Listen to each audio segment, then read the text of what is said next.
The book of Daniel contains some of the most detailed prophecy in the entire Bible. Kings falling, empires rising, a sequence of world powers described centuries before they appeared. The statue of Nebuchadnezzar, the four beasts, the 70 weeks, the abomination of desolation.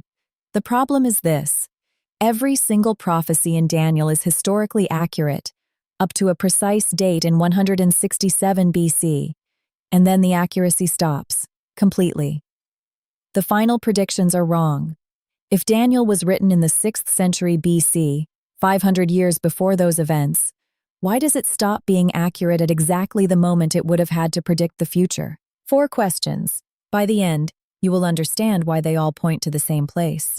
The accuracy stops at 167 BC. If Daniel was a 6th century prophet, that is inexplicable. If Daniel was written in 167 BC, it is the most natural thing in the world. You can only describe the future accurately if you are describing the past. The evidence that settles this is in the text itself. We will get to it in Act 2. First, what Daniel claims to be. So the problem is fully in view. Daniel presents itself as a 6th century document. The prophet Daniel, a Jewish exile in Babylon, receives visions during the reigns of Nebuchadnezzar, Belshazzar, Darius the Mede, and Cyrus of Persia. The visions describe a sequence of world empires: Babylon, then Medo-Persia, then Greece, then Rome. They describe a little horn who will desecrate the temple and persecute the righteous. They describe the 70 weeks, a precise timeline counted from the decree to rebuild Jerusalem. For most of Christian and Jewish history, this was taken at face value. Daniel was a 6th century prophet. His visions were genuine supernatural prediction. The detail and accuracy of his descriptions were evidence of divine inspiration. The Dead Sea Scrolls include 8 separate Daniel manuscripts found at Qumran, making it one of the most frequently copied biblical texts at the site. The oldest fragment, 4 QDANC, dates to approximately 125 BC. That is less than 40 years after the Maccabean dating places the book's composition. The physical manuscripts confirm the book was being copied and treated as authoritative within decades of being written, whatever that date was. The Israel Museum holds the surviving fragments. The first serious challenge came not from modern scholarship, but from a 3rd century pagan philosopher named Porphyry. Porphyry argued that Daniel could not have been written in the 6th century because the historical detail is too precise. Nobody predicts the future with that level of accuracy. The only explanation for the precision is that the author was not predicting the future. He was recording the past. But here is what that critique could not explain away, and what Jerome's entire refutation was designed to counter. If Porphyry is right, why is the book's history so accurate about events 300 years before the author's time? The level of detail about Babylonian and Persian history is also extraordinary. An author writing in 167 BC, recording the 6th century from memory, should have more errors, not fewer. The precision runs in both directions. Porphyry was writing in the 3rd century AD. His critique was considered so dangerous that Jerome wrote an entire commentary on Daniel specifically to refute it. Jerome's refutation has not survived intact. Porphyry's critique, preserved in fragments by Eusebius, has. And by the 19th century, the mainstream scholarly consensus had moved decisively to Porphyry's position. A 3rd century philosopher identified the problem. A 4th century church father was so threatened by it he wrote an entire refutation. By the 19th century, the scholarly consensus had moved to the philosopher. The specific evidence that settled the question is one of the cleanest detective cases in biblical scholarship. Here is the evidence. This is the cleanest argument in the whole debate. Daniel chapter 11 contains an extraordinarily detailed account of the conflicts between the Seleucid dynasty to the north and the Ptolemaic dynasty to the south.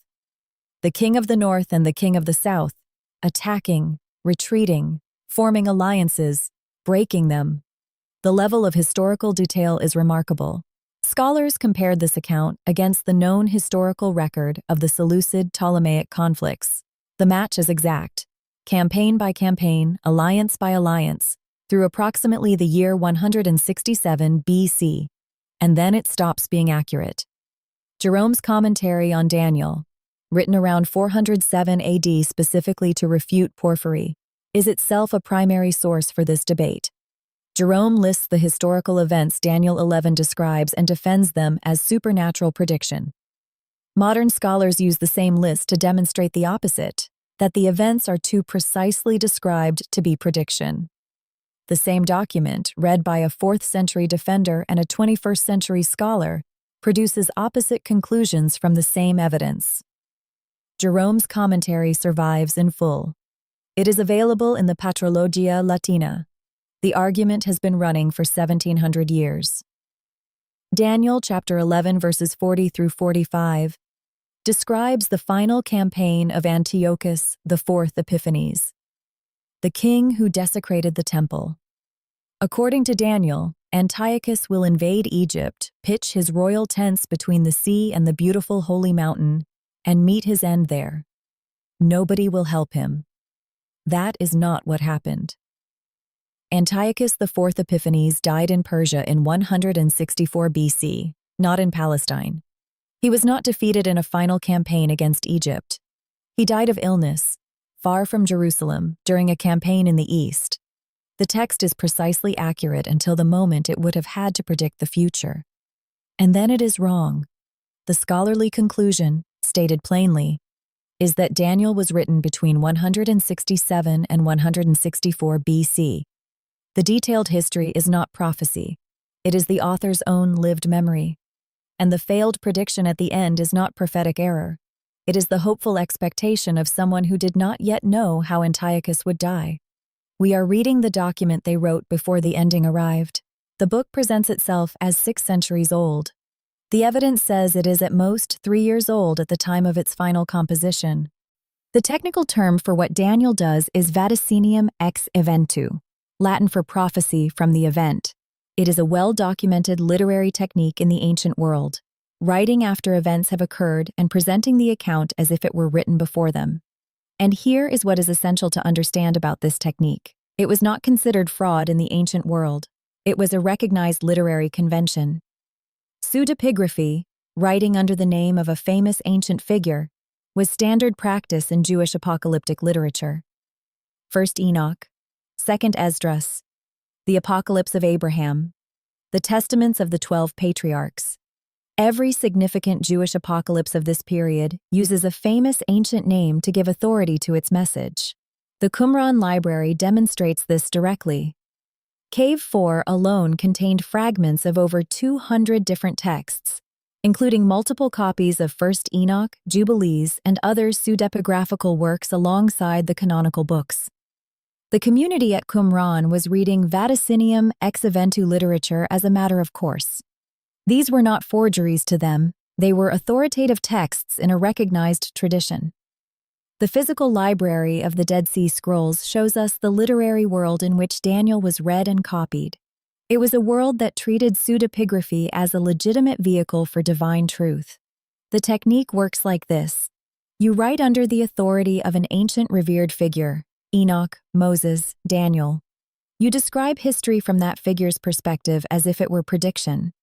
Because your readers know the history you are describing, they can verify that your ancient authority was accurate. And then, when you reach the current crisis, the reader trusts the final prediction precisely because the previous history was so accurate. Daniel is doing exactly this. The detailed history of the Seleucid Ptolemaic conflicts is not prediction, it is background. It establishes the author's credibility, so that when the author reaches the Maccabean crisis, when Antiochus has desecrated the temple, when the Jewish community is under violent persecution, when everything seems lost, the reader trusts the final message. And the final message is, endure. The tyrant will fall. God will vindicate the righteous.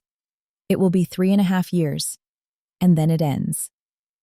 The book of Daniel was written as a survival document for a community under existential threat by someone who used the most powerful rhetorical tool available, the authority of an ancient prophet, to give their people a reason to hold on. If Daniel was written in 167 to 164 BC, not the 6th century, several things change about how you read it. The 4 kingdoms are almost certainly Babylon, Media, Persia, and Greece. Not Babylon, Medo-Persia, Greece, and Rome, as the traditional reading holds. The little horn of Daniel 7 is almost certainly Antiochus IV, not a future global antichrist. The abomination of desolation has already occurred. It was Antiochus placing a statue of Zeus in the temple in 167 BC. The Septuagint, the Greek translation of the Hebrew Bible produced in Alexandria, contains a version of Daniel that is significantly different from the Masoretic Hebrew text. The Septuagint Daniel is longer. It includes additional chapters not in the Hebrew, Susanna, Bel and the Dragon, the Prayer of Azariah, and has different arrangements of the existing material. Two versions of the same book, produced within a century or two of each other, with measurable differences.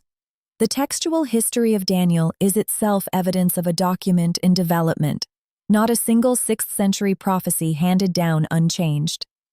The 70 weeks of Daniel 9 is a reinterpretation of an earlier prophecy by Jeremiah about 70 years of Babylonian captivity, updated by the Daniel author to speak to the current crisis in a new way. But here is what that pattern cannot explain away. Daniel is in the canon. It survived 2,000 years of transmission. It shaped New Testament apocalyptic thought. It is the foundation of the Revelation's imagery. The book that was written as a 3-year survival document became the template for the entire Christian eschatological tradition. That is a scale of influence no forger intended. Something in the document exceeded its original purpose. The people who produced these texts were not simple. They were sophisticated. They knew their tradition deeply. They used that tradition intentionally, and they produced documents of extraordinary power and enduring influence. None of this tells us whether the visions are spiritually meaningful. That is a question the evidence cannot answer. What the evidence tells us is when the book was written, by whom, and for what immediate purpose. The rest is the question each reader has to answer for themselves. I want to be precise about 3 things. First, the Maccabean dating of Daniel is not a fringe position. It is the mainstream scholarly consensus across Catholic, Protestant, Jewish, and secular biblical scholarship. The evidence from Daniel 11 is considered decisive by the overwhelming majority of academics who have studied it. This is not one interpretation among several equal alternatives. Second, there is a minority scholarly position that defends 6th century authorship. It exists. It has serious defenders. It points to genuine linguistic evidence, to the absence of certain Greek terms we would expect if the book were 2nd century, and to the theological tradition of the early church. I do not find this position as persuasive as the mainstream consensus, but it is not irrational. Third, and this is the most important, the scholarly dating of Daniel does not automatically determine what the book means for a person of faith. Christians and Jews have read Daniel as spiritually authoritative for over 2,000 years. Preterist readers have always understood many of its predictions as already fulfilled.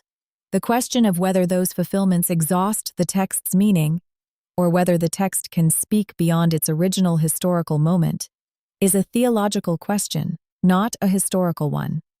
We have been asking whether Daniel is historically reliable. That is the wrong question for a reader of faith. The right question is, what does a document written under existential threat by someone who believed God would act mean for a reader who is also waiting for God to act? The distance between 167 BC and the present has not made that question smaller. Something remarkable about Daniel is not the dating controversy. It is the human story underneath it. Someone, probably more than one person, sat down in the middle of the worst crisis their community had experienced in centuries and wrote a document designed to make their people hold on. Everything that defined them was under attack. And they wrote 3.5 years. Then it ends. It worked. The Maccabean revolt succeeded. The temple was rededicated in 164 BC, the same year Antiochus died. The community survived. Whatever you think Daniel is, the document did what it was meant to do. Season 2 is tracing the human hands behind the official record, the scribes, the canon councils, the translators, and now, the authors writing under ancient names to give their community a reason to survive. Next, the Book of Jubilees, the text that the Ethiopian church kept and the Western church set aside. the one that knows where demons come from, and the one with specific things to say about a calendar that most of the world has been ignoring for 2,000 years.